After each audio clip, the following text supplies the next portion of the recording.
We begin the current Daf Mesech Kidushin Daf Mem Ches. We begin 13 lines down at the top of the Yamud. But the Gemara continues the conversation from the previous Dafim regarding the teaching of Rav specifically, the previous Daf, of the halacha of Mekadesh B'milva, that he said if someone does the Kedushin with a loan, she's not going to be Kadesh. And the Gemara continues a few different ways to say, hey, let's say it's a Machlekes Tanoim, and the Gemara says, hey, maybe not, maybe it's a Machlekes regarding other things. Shiur corresponds to Bekazak and Cheskel, turn to Daf Chaim. Which not gave him joining us today's daf should be at least neshama for Rezel Bas Esther. Some of these discussed in today's daf are the halach of shtar she'ein ala edim. If you have a document that does not have witnesses on the document, what's the halacha? It relates to Eid Chasime, Eid Mesira, Kasv Shaloi Lishma, was written Shaloi Lishma. What's the halacha? Which relates to the halacha of Gittin, that Shaloi Lishma is puzzle. Some of the other terms and concepts in today's daf. Do we say when you hire a worker, so how does it work regarding the wages that you owe him? Is it that from the moment he starts working till the end, every single moment you owe him, like you see alamoneh, you see $1, $2, $3, $4, $5, $6 in traffic, you see every second how much you owe him? Or in l'schir shel b'soif. It's only when he's finished, then you owe him the money. That is a machlekes which comes up today's daf. Umin kain mishvach kli, when the craftsman goes and he is hired to sew something for you or make something for you, does he acquire the shevach in that kli and then he's like selling that to you? How do we look at what he's doing for you in that transaction? Allah of Kidushin Toys, what happens when there's a mistake regarding Kidushin? Regarding when you're selling something, when you do Kidushin, let's say, is it with the item and what's inside of it, or only the item or only what's inside of it?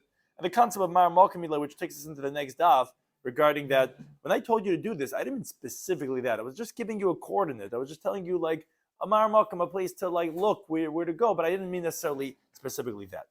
So we begin the current Daf Mem Ches, 13 lines down at the top of the Yamud.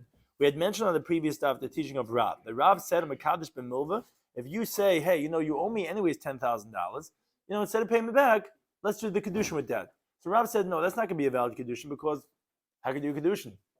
Kidushin has to have a kinyan. There's no kinyan happening over here. The money that you owe me is gone, long gone. It is a chayiv, you owe me, but I'm not giving you anything, and therefore you cannot create a Kidushin. And that says the Gemara, let's say it's a machlekes tanoim, this halacha mekadesh ben nova. Why? Because the Brisa says like this.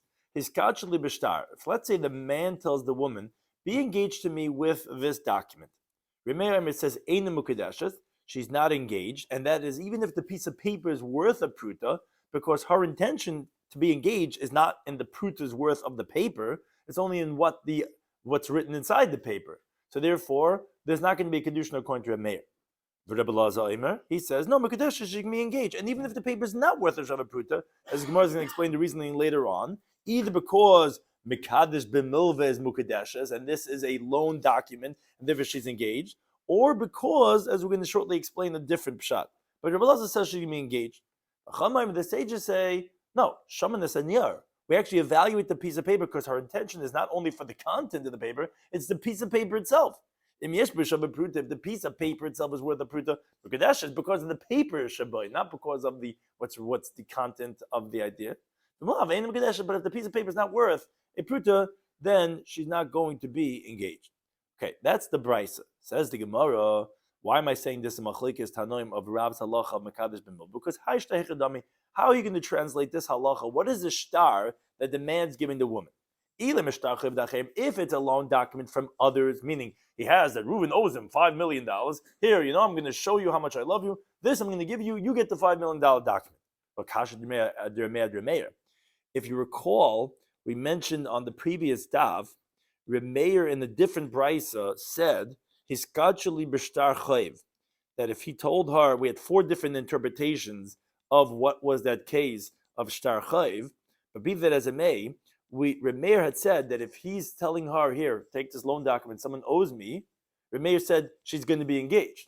So you can't say that the case over here of his kachli b'shtar is referring to shtar chayv da'acherim, because Remeir here is saying that she's not mukadeshes. And on that brisa, which we had 4 different interpretations, what it actually meant was the chiddush mekadesh b'milva, mekadesh b'shtar, went through. That was the end of the previous daf. So on that, you can't say it's shtar chayv da'acherim, because then it would be a contradiction in Remeir. Okay, obviously, b'shtar chayv dida. We're talking about whose loan document? Her loan document. That he has an outstanding loan against her. And so what's he giving her? What Mekadesh Bishtar is what? Saying, this star that I have, that you have an IOU of $2 million, here, take it. You don't owe me anything anymore. So therefore you see that this is the machlokes that they're having. Remeya holds Ein Mekudeshes, Rebbe Loza holds Mekudeshes. So seemingly the Rav's halacha Mekadesh b'milva, which is the money that the woman owes her, is a machlokes Tanai. So on that says the Gemara, no, not necessarily. That is, Amar Nachman Yitzchak, he says that what are we talking about over here? Is Kagain Shekitsha Bishtar. We're talking about where this Kitsha Bishtar is not a shtar chayiv, it's not a loan document. We were saying others' loan documents, her loan document. No, we're talking about the shtar erison that he writes on the piece of paper. Hare'en mekudeshes li. So what's the machlekes then? Of course, the mekadesh b'shtar should be a kedushin. No, we're talking about she'enu lav edim. No witnesses were signed on this shtar of engagement. He gave it over to her in front of two edim. V'remeila tamei. This is, we recall from Masechtas Gittin, Machlekes Remein Rebbe Lazar regarding the halachas of Ged.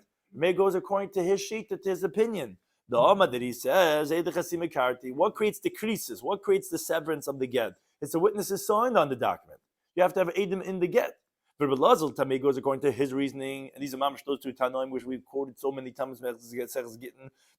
He says no, even though there's no witnesses on the document itself, but he gives it over to him for the witnesses. That's going to be valid because Edim is sirakarti. What creates the sefer krisa, which makes something into a get, is not the witnesses signed on the get. That's only because of tikkun olam. That's only because we want to be able to have, in case the witnesses are not around, we can do some type of verification process. But the actual thing is the Edim is sira. So that's the machlekes. If this shtar, erison, is going to be a valid shtar, if you don't have witnesses on it, simply do we consider this as a valid shtar erison? Now, so what's with the third opinion of Rabbanan? That they would say, it depends if the piece of paper is worth a prut or not. Misafkalu, they weren't sure ikere meya, ikere belazar, and they also held that her intention, however, is on the paper itself. So Hilkach, therefore, like this. Shamanes Anya, we evaluate the piece of paper. If the piece of paper is worth a prut, the Mekadesh, she's engaged. But if not, in the Mekadesh, she's not going to be engaged. Now, says Rashi, according to this Gemara's answer, it would seem, he says, that you shouldn't be goyrus in the words of the Rabbanan, that v'im lav, if the piece of paper is not worth a pruta, that she's not engaged. It should just say, we evaluate the piece of paper, im yesh b'shav pruta, if there's a valid pruta, she should be engaged. But if it's not worth a pruta, that he's not talking about, the Rabbanan, because they're not sure regarding that case, if you hold like Reb Meir or if you hold like Rebbe Lazar. Now, it's only when there is a pruta that they're coming to differentiate. That if the piece of paper has the shavu pruta, we engage in the Torah's kesef of simply of the piece of paper's value, because they hold that the value is on the paper. You can't say she's not mukadeshes. Rabban not sure if she's mukadeshes. They're just saying she is definitively mukadeshes when the piece of paper is worth a pruta, because they hold her intention is not only on what's written on the paper; it's even on the paper itself. But you can't even love in mukadeshes because they're actually not sure about that. So that's one mahalach that could be no one's disagreeing in Rav's halacha mekadesh b'milva. It's regarding ishtar erison, and just there was no witnesses signed, and then the question is that valid or not? And the Rabbanan were not sure about that. Or if you want, you can say option number 2. We're talking about Kagan Chekasavai, where the shtar erison was written shaloi lishma, not for the sake of this woman. And the machlek is in Rosh Lakish's teaching. The Boy Rosh Lakish had to ask the following question: shtar erison, if you have a document of engagement, where he writes Haret Mukadeshes Li.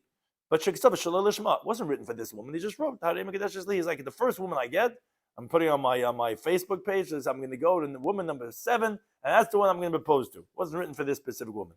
Now, what's halacha? What's the question? Do we compare engagement to divorce? Because they're both written in the same pasuk, v'yatzav ha'isa. So you would say, Ma yitzi bein lishma, just like by divorce has to be lishma, like the pasuk says in the Varam Chavdav b'chasam law, which means lishma, you have to write it for her. Afavai nam bein lishma, when you get engaged, it's got to be also for the sake of being written for this woman. Maybe we'd rather compare different types of halachic engagements than to halach of divorce. So ma'avai the kesef, just like when you get engaged with money, lebin lishma, doesn't have to be you call up the United States Mint and you say, hey, when you're making this dollar bill, do me a favor, have in mind for Rachel Shmilowitz, because I'm going to be getting engaged. No, the money is the money. You didn't make it a lishma. So also the engagement of a document also does not have to be the written lishma. That was his question. After Rish Lakish asked the question, he answered it, and he says, yeah, it says in the pasuk, she goes out and she's getting engaged, which you compare getting engaged to getting divorced, and just like Yitzia, the shtar has to be written lishma, so too he held the shtar has to be written lishma. That halacha Rish Lakish is the machlekes tanoim. The master Reb Meir Islay Rish Lakish holds like Rish Lakish, and therefore she's not going to be engaged because the shtar erisin was not written lishma. So therefore he says, "Hey, Mukadeshes." Umar, Rish Lakish, Rabbi Elazar did not hold this teaching Rish Lakish. No, you don't have to have that the shtar erisin has to be written lishma, and therefore she's going to be engaged. That is interpretation number 2. Again, that's not necessarily a machlekes in Rav's halacha mekadosh b'milvah. Interpretation number 3. If you want to say a different machlekes, the kulam isl Rish Lakish. No, everyone holds like Rish Lakish that it has to be written lishma, and it was written lishma. What are we talking about? It was written for the sake of this Rachel, but it was without her awareness. She didn't know that it was being written. So what's the machlekes? The machlekes are the following formula. We learned in this case, if it was written for the sake of her name, but without her awareness. So you have Rava v'Ravina on the one hand, that's who Rabbi Elazar the Tana was going like. Amri, they say Mukadesha, she's engaged. Now their reasoning was explained already in the first paragraph of Testament Bays, because just like we find by divorce, by Yitzia, we don't need the ksiva of the get to be written midaita. We don't need her awareness, her consent, because she can be divorced against her will. So to Havaya also does not have to be written midaita. We don't have to have her awareness, her consent. So therefore Rabbi Elazar and those two Amiram hold that she's going to be engaged. But Papa, but of Shadavia, Amri, they say, which is how Remeir the Tana held, Ein Mukadesh, she's not going to be engaged. Why not? Because they make the comparison to Yitzia in a different way. Just like by Yitzia, by divorce, you need the writing of the get to have das makna. Who is the makna? Who's giving over the transmission of the acquisition? It's the husband. He's being makna the isha back to herself with this get. Oh, so to Havaya, we need das makna. Now, who by Kidushin is transferring? It's the woman. She's being makna herself to the Baal with the shtar. Oh, then you do need das makna. And therefore, it's not going to be Mekudeshes. That's the third interpretation that the machlekes is regarding Shaloi Midaita, nothing to do with the halacha of Rav of Mekadesh b'milva. But now going back to this halacha again of Mekadesh b'milva, of the teaching of Rav, the Gemara continues to try to say that, namely, let's say that his teaching is Kahanit Tanoi, is like the following Tanoim, the Tan like learned the Braisa, seemingly it is a machlekes Tanoim. Why? The Braisa says like this: if a woman says to a craftsman, she goes to the jeweler, and she goes to 47th Street, and she says, "Do me a favor, asali shichem, make for me this bracelet, this anklet, or nizamim, or rings, nose rings, v'tabois, or rings, and v'kadish anilacha, and for the wages of your work, I know you charge a nice price. You're going to charge me a nice, like $1,000 to do this job." The gold was her own gold, but she's saying, you're going to make me a bracelet out of this, an anklet out of it. For that $1,000, I'll just get engaged to you. Okay, so what's the halacha? So Kivin Shasan, the moment that since he makes it, Mukadeshes, she's engaged, that's the Reb Meir. The sages say no. Ein Mukadesh, she's not going to be engaged. Ashigia moment liyada, until the money comes to her hand. Now, the Gemara says, whoa, how do you translate that? Hi, mama nechadami. What do you mean to say until the money? Which money? Until the money comes to her hand. Elim, if you say oisoi mamin, that money, meaning the money, the gold that she gave him, when he gives it back to her, when he finishes making the jewelry, that's only when she'll be engaged, is what the Chab mean to say. Then wait a second. Machlav, the inference is the Tanakamas of Meir. You tell me that he holds a fila oisei mamin, that even the money itself, meaning the jewelry itself, nami loy? In other words, if you're telling me that when Reb Meir says Kivan Sha'asan, once he made it, are you telling me that even though she didn't even get it, that then she's gonna be engaged the moment he finishes making it? Because the Chacham, you tell me until they say no, until the money comes to her hand. Which money? The jewelry? So you mean to say Reb Meir, when he says once it was made, even if she didn't even get it, she's gonna be engaged? So how exactly is he betrothing her? He didn't give her anything. What exactly is the Kidushin happening with, according to Reb Meir? Oh, so it says the Gemara, no elalav. Obviously, when the Chacham said that until the money gets to her hand, they don't mean the jewelry, because of course her mayor himself held chastity. How else he's giving her the jewelry, and that's the $10,000 he charges. He's giving it to her without the charge. That's how she's getting engaged.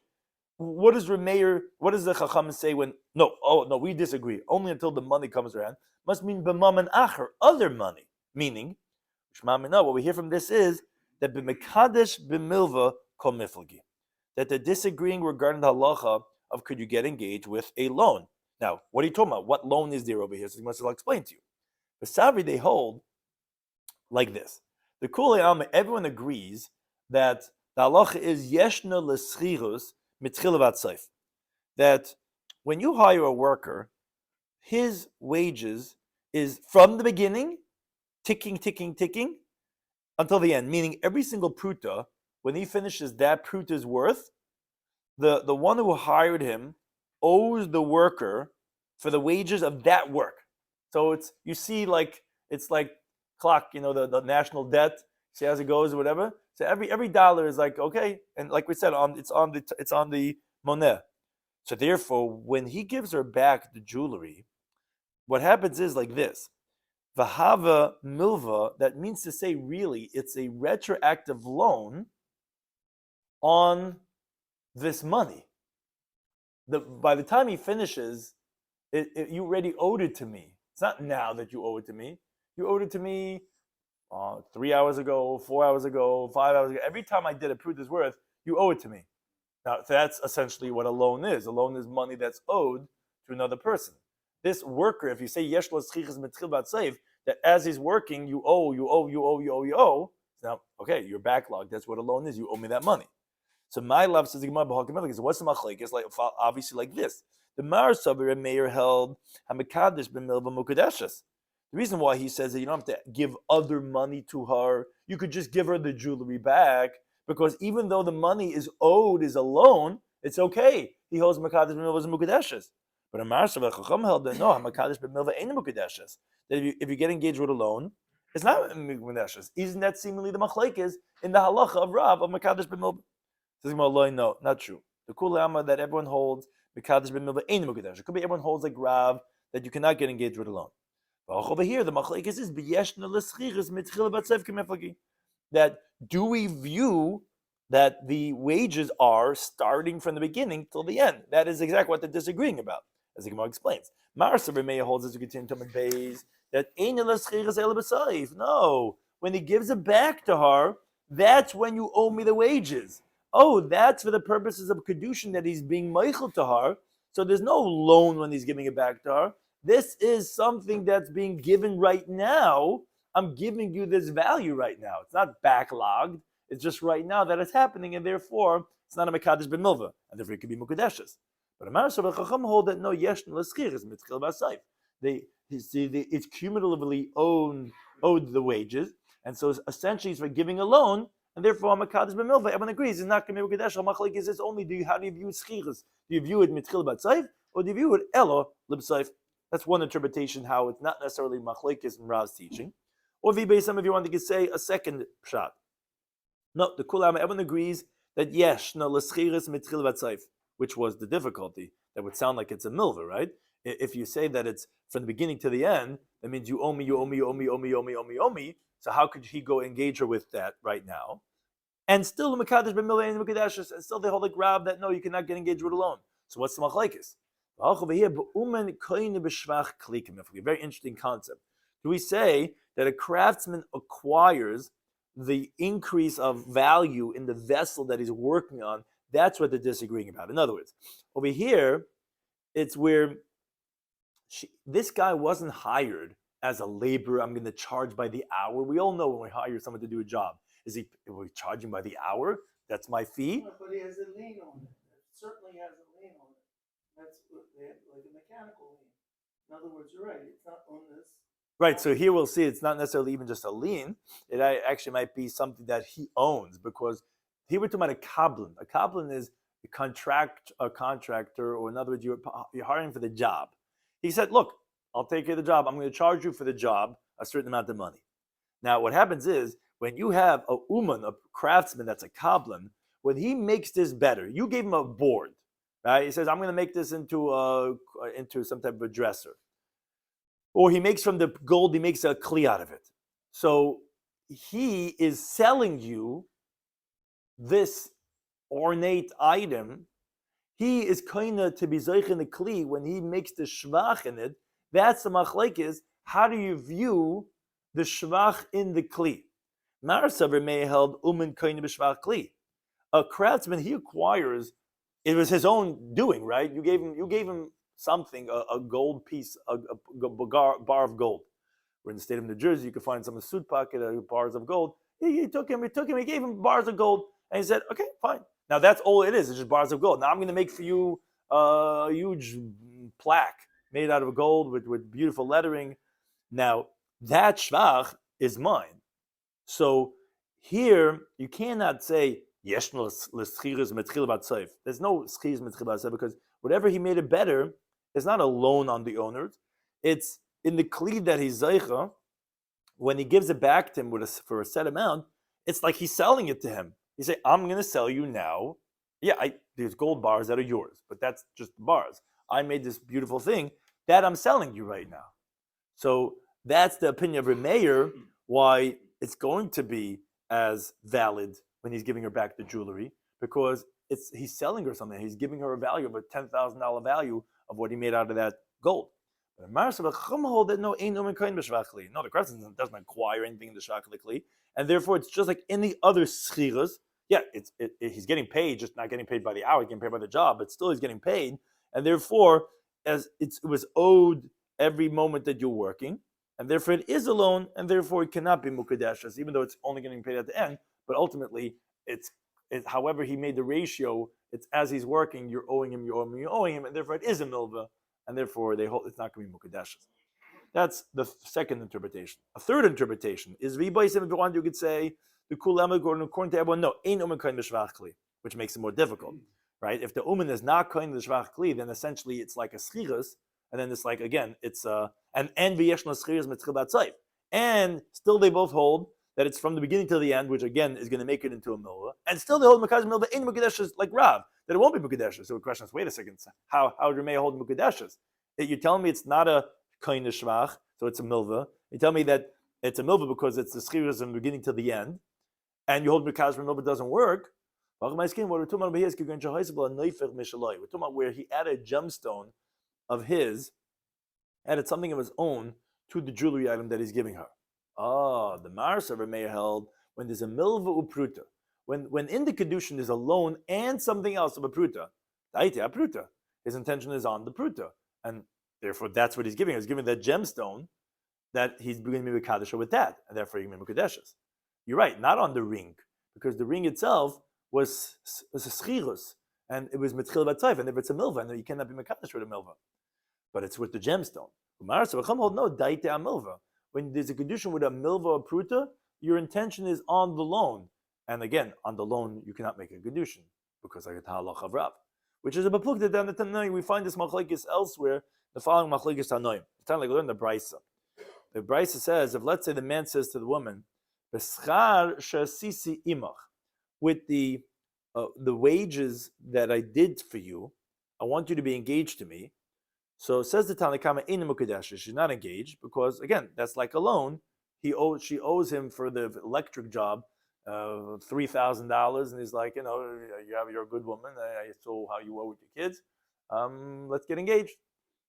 Says okay, but you owe me $3,000, so that's not going to be valid because again, it's a milva, it's money that's owed.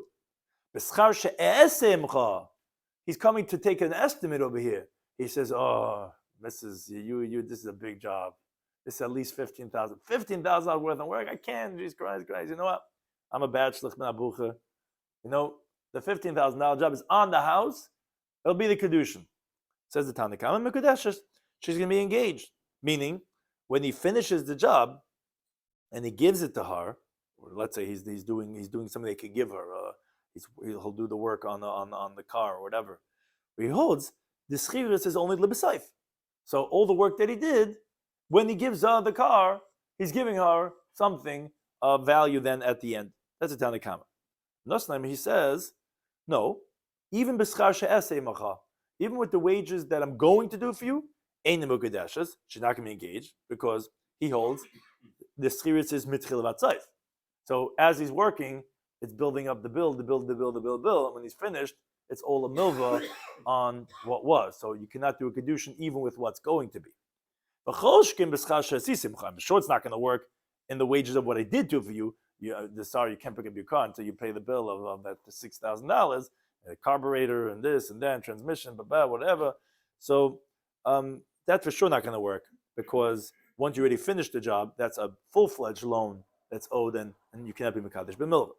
Now, those are two Tanaim. We're going to get to them in a second. But the main thing we actually want for this, to say it's a machlekes tanoim, this idea when you have a milva and pruta, is really the next Tana. Yudah Nasi, he says that be'emes amr, truth they said, be'mischar she'asisi, whether with, if he says with the wages that I did already, or be'mischar she'asemach, whether with the wages I'm going to do for you, you're right, like the Tana before me just said, ein mekudeshes, you're not going to be engaged. They're both considered mekadesh b'milva. But if he adds on something else from his own, meaning he throws in, those little bumpers on the back, saying his company name with, like, so when you're in certain places where they park and they bump into you just or whatever, he adds on that thing, he throws it in, then Mekadesh should be engaged.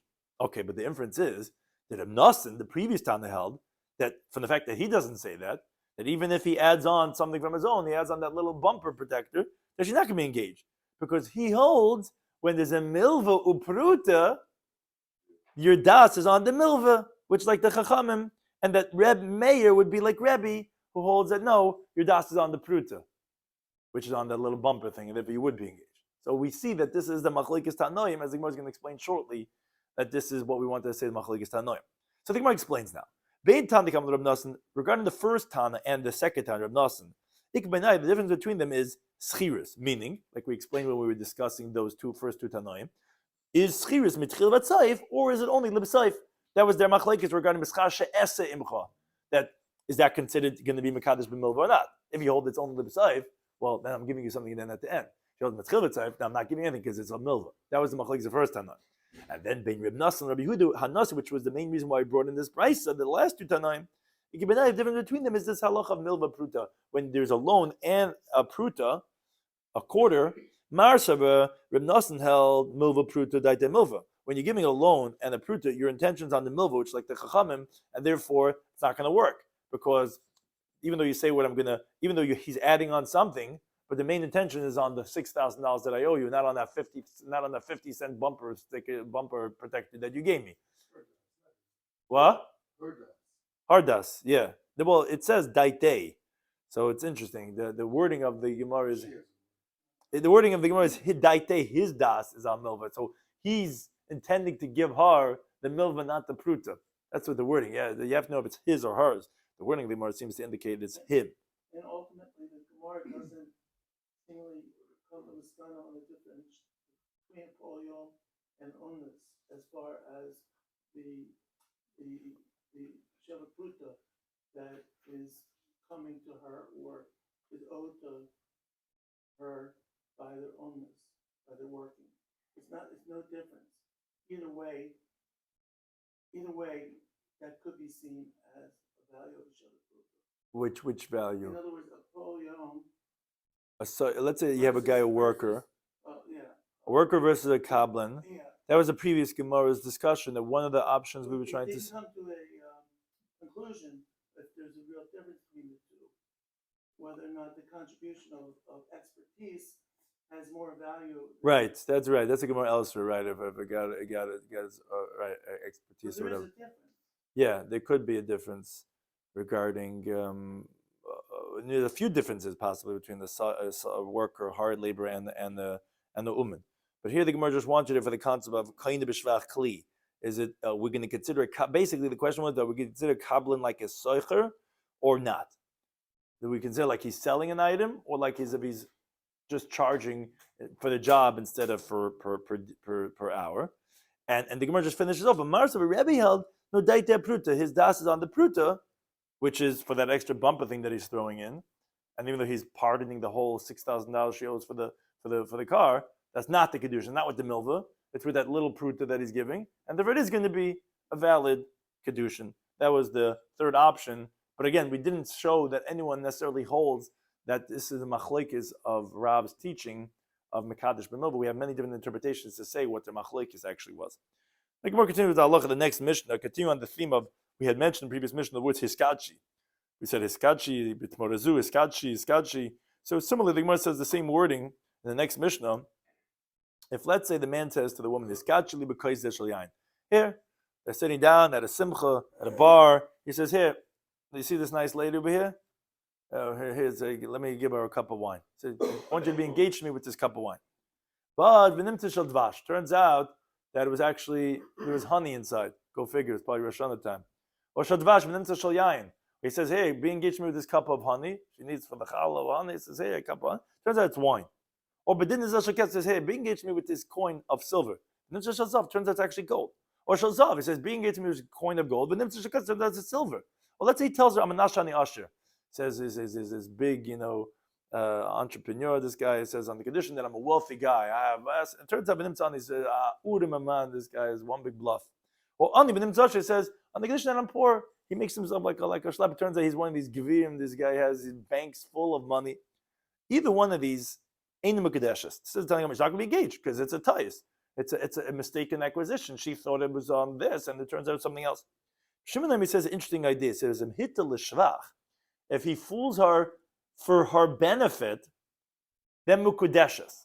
Then actually she's going to be engaged, even though she was mistaken, but it was for the better, then she is going to be engaged.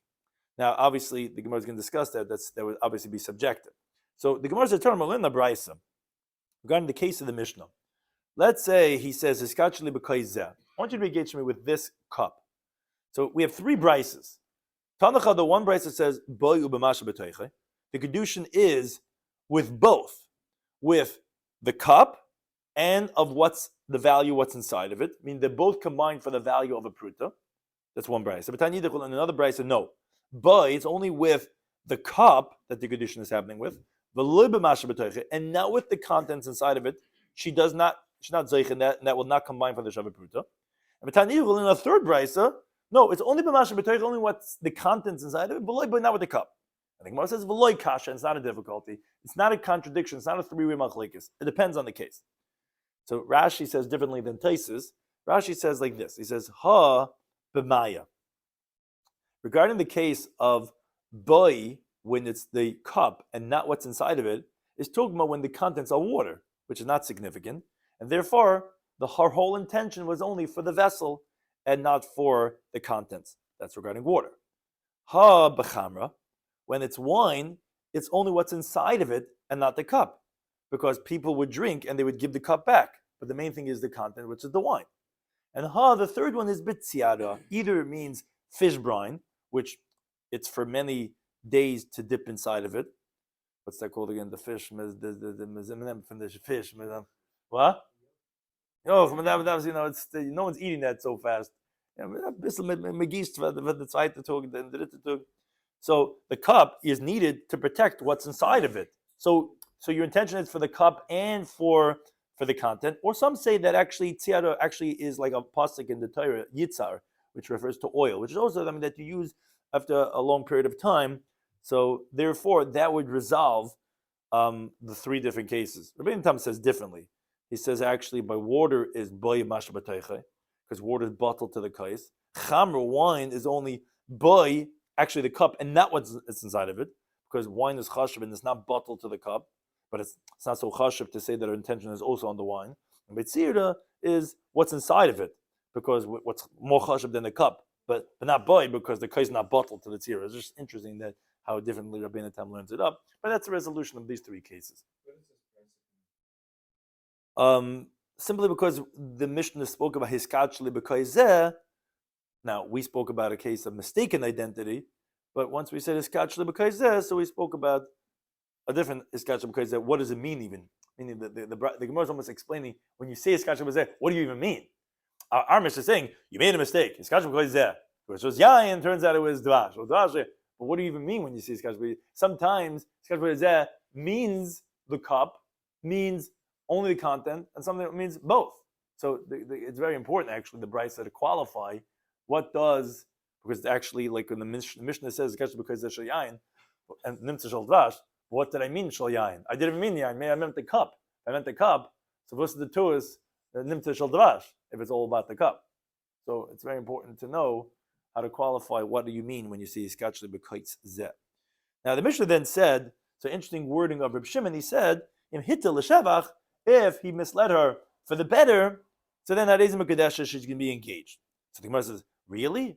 For the better? But less Reb Shimon does not Reb Shimon hold up what the Mishnah says above Basra. Mishnah says like this: if let's say yain benimtza chaymitz, let's say that there's a presumption with a sale that it's wine, it turns out it's vinegar. Or chaymitz benimtza yain, or there was a presumption that it was vinegar, it turns out it's wine. Shneihem, and this is very important, both the seller and the buyer, Yechayin Lachzim, could back out because there was a mistaken identity of what was being sold. What do you mean? Almost obviously you see Ikad Nichale B'chala. Obviously, there was two cases that Mishnah spoke about. You thought it was vinegar, it turns out wine, or wine and turns out vinegar. Now, even though obviously wine is better because vinegar is spoiled wine, sometimes a guy needs vinegar. I can't make the recipe unless I have vinegar to make that vinaigrette. Now, some people prefer wine. So if that's the case, is that what you see in the Mishnah about Basa? I'm here also. Some people prefer silver. Even though gold is worth more, but some people would prefer silver. This is what I need from my candelabra, whatever this and that. So how could you tell me that hitta l'shlach, if you made a mistake and you made a misled her for the better, isn't better subjective? Doesn't that depend on the person? As we see in Mishnah Basa, how could you say this halach of hitta l'shlach? So Rav Shimon Rashi says, Ashkechasi l'Abai says, I encountered Abayim, the Yosef v'kamasaba le'lebrei, and we're sitting and they were having avos abanim. He was sitting and explaining to his son, and the son gefregt akuta kasha. The tata Abai gezog, oh, what are we talking about over here? In other words, that if it was a mistake by her, you're right. Reb Shimon wouldn't disagree, because if this is what the woman didn't know, she wouldn't be engaged. You can't tell me it was for the better. There's no better. Some people prefer silver, some people prefer gold, some people prefer wine, some people prefer vinegar. So if she was misled, you're right. Of course, he would agree that it would not be a Kidushin. But what we're talking about over here, it was a mistake by him. What does it mean it was a mistake by him? He said to his agent, Halveini dinishal kesef, do me a favor, I'm all out of cash, but there's this woman that I really want to propose to today. Lend me a silver dinner. Do me a favor, I'm actually busy today. I'm actually doing a big deal. Go to that woman and do the Kidushin for me. Now that guy went and he lent him, and he did the Kidushin for him, a golden coin. So that's the machlekes. Mar Sava, the Tanakam of our Mishnah held, Kebeda, he's particular. He didn't want to give her gold. And you weren't not my shliach for this, and therefore it's not going to be a Kidushin. Umar Sava, Rabbi Shimon held that no, he's okay with that. If anything, it's a chashivas for him. This that he told him a silver dinner was mar makam hulai, was just showing him a place to be lenient and to say, look, if you can't lend me a golden dinner, it's okay. Just lend me a silver dinner. But he wasn't particular that it should not be gold. And yeah, if it's hitta l'shvach, then it's going to be Kidushin. We're not talking about her mistake. We're talking about his mistake. And that was machlekes regarding it would consider that he's being makbid or is just a mar makam hulai. So the Gemara, however, does not like this interpretation. The Gemara says, if that's the case, that the shliach made Kidushin for him, then the words should not be hiskadshi li. The words of our Mishnah were hiskadshi li b'koyzeh shal yain, hiskadshi li b'dinazeh shal kesef. What do you mean? Hiskadshi li is the man talking to the woman. Hiskadshi loy mi baile. It should be that he gives the Kidushin for him b'koyzeh shal yain, meaning he's telling to him. Moreover, says the Gemara, if the mistake is by the chasan, not by the kala, hitolish shavach. What do you mean? Why is saying that? Why is Reb Shimon saying that if he's misleading her for her benefit, then she be mekadeshes? But it's nothing to do with her. The mistake's not on her end. He's misleading him. That's what it should have said. Moreover, says the Gemara, how could you say nimtza? The words in the Mishnah were, if he said bedin shel kasem, the nimtza shel zav, what is that talking about? It's not that you find out there's shel zav. No one found out. In the beginning also, when he gave it to him, was in the presumption to zav, however, there was gold. So what's the nimtza? So the Gemara says, rather Rava says, Ani, me and the line of the fellowship. Targimna, we're going to translate. Amani, who's this other one that's going to translate with me? It's Reb Chibar Oven. Where she said to her agent, go ahead, I can't, I'm not feeling well today, but my chassan Baruch promised that he's going to get me. He's very busy. He's flying in from some other country, and he wants to get engaged to me. So do me a favor, go and be my shliach to receive the Kidushin from my chassan. Shamali, because he told me, he just WhatsApped me this morning, his kadshali b'dinner shel kesef. He told me, I want to get engaged to you with a silver dinner. Okay, so she sends her best friend Leah to go receive the Kidushin. Then he gives to the shliach of this woman a golden dinner. So what's the machlekes? Marsa v'tanekama held kapeda, that she only wanted silver, and there are those who want only silver, and there was not going to be a Kidushin. Marsa B'Shimon held no mar mokimilai. She was just telling him that even if he only gives silver, okay, it's okay, you could take it. Because like Rashi says, if she was mistaken, you're right, Reb Shimon wouldn't disagree. It's just that she was just saying, basically, I don't care. It's okay. Even if he only gives a silver dinner, I'm going to be okay with that.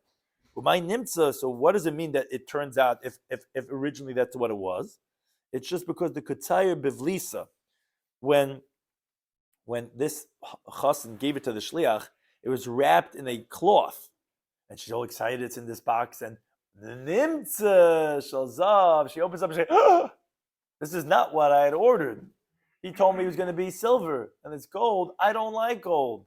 That's machlekes regarding, is she makbid, or is my makmilai, and therefore that's the machlekes in our Mishnah regarding this halacha of what does it mean hitta l'shvach. It says the Gemara that yes, it is a shvach for her, but that's not the main point. It's not like, of course it's subjective, and Shimon would agree to that. The only question is when she tells her shliach, what does she mean? Is she just saying a maramakim, or she's being makbid? That was the machlekes in our Mishnah. Thank you to any time.